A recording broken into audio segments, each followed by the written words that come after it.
That's a big plus, but there's a big negativity or disappointment in this version of the game, because I really can't read anything.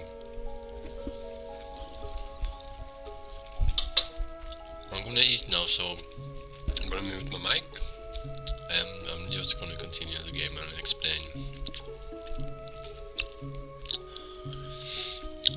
later on in the game what I have been done, or yeah, my thoughts and whatnot. So see you guys in a bit.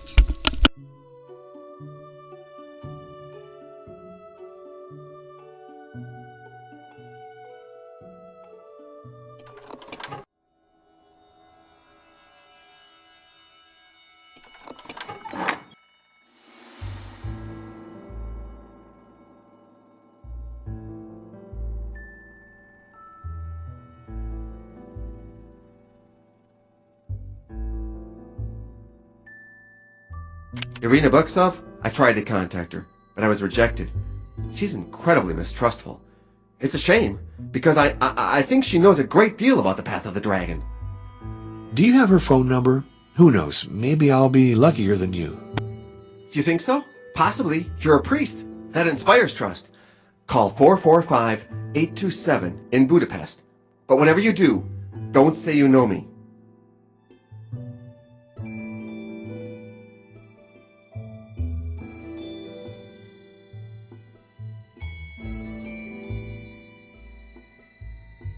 Father, It's not...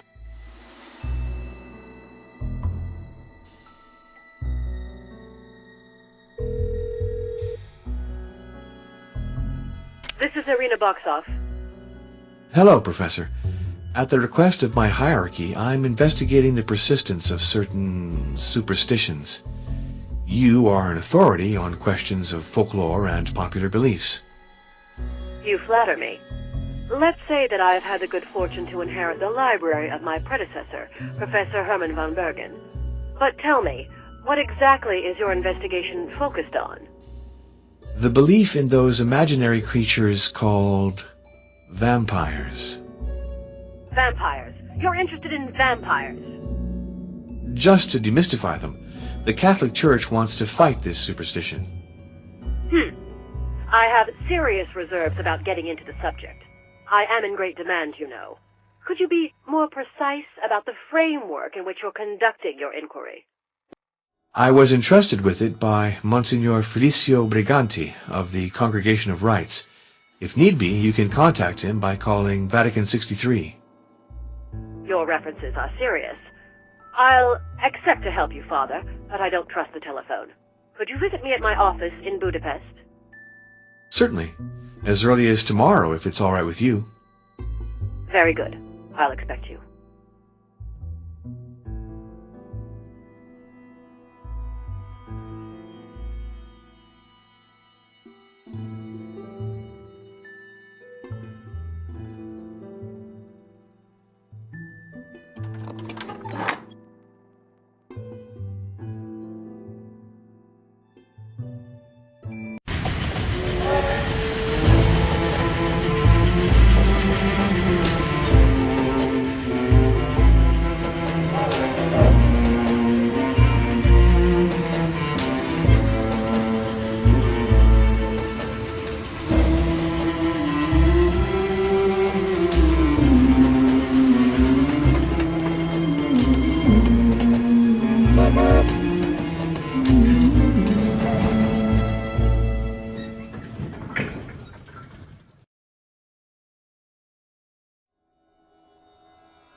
Father Arno, I presume?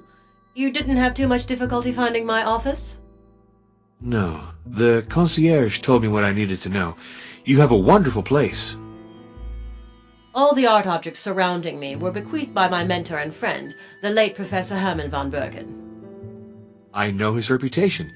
He was a great traveler. and a distinguished scholar.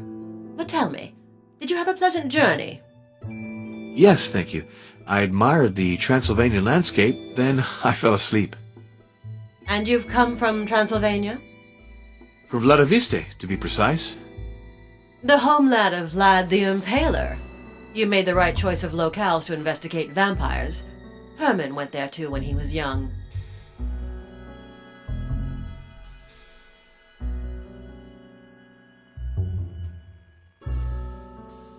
He never told me.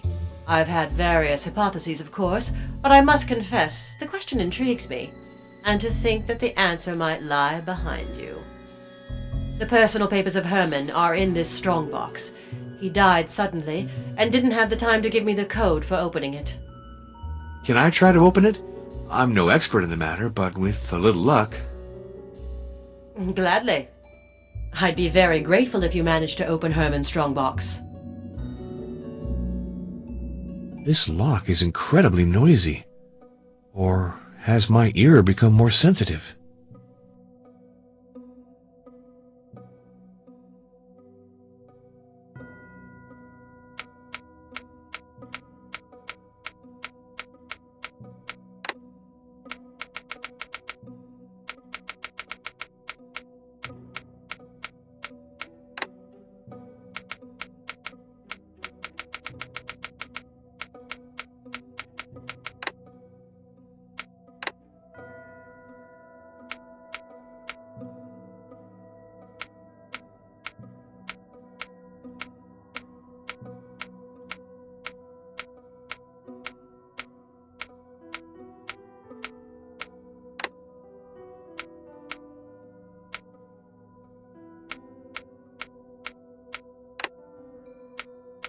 I found the combination.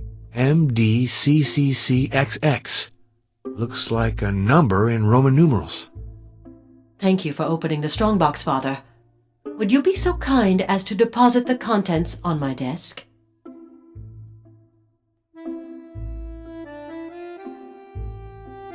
This is a letter from Mr. Stoker addressed to Herman. Read it, please.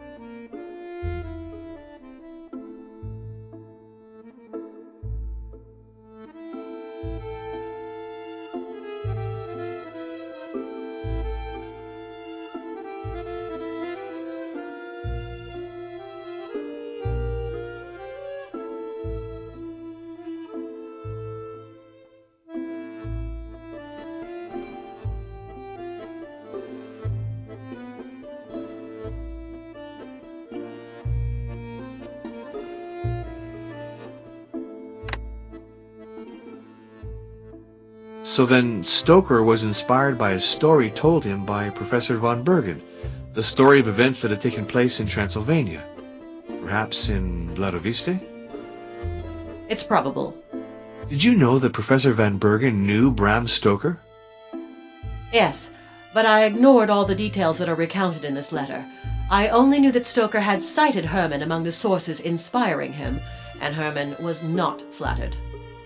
Had the professor foreseen the novel's success? In no way. One day he told me, speaking of Stoker, that irresponsible man didn't understand half of what I told him. He's peddling errors that could cost people their lives. Fortunately, his book will be quickly forgotten.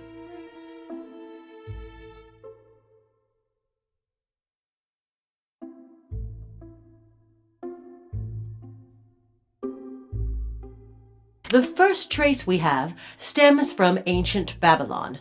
The creation poem contains sinister allusions to Lilith, the unappeasable, who sucks the blood of newborns. Several centuries later, the Odyssey evokes dead people who crowd together to drink at a blood-filled ditch. But it's in Europe, beginning in the 14th century, that veritable epidemics of vampirism are described. They would continue until the 18th century, a period which left us much written testimony.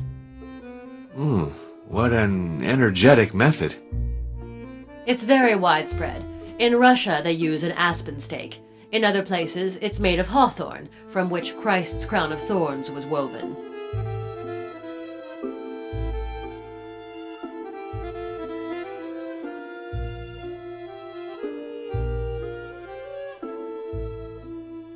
It has to. Reports describe hundreds of grave openings. The vampire's cadaver is identifiable because it's perfectly conserved. It often appears swollen by the blood it has absorbed. The blood stains its clothes, its nails, or its mouth. It's sometimes so abundant that it overflows the coffin.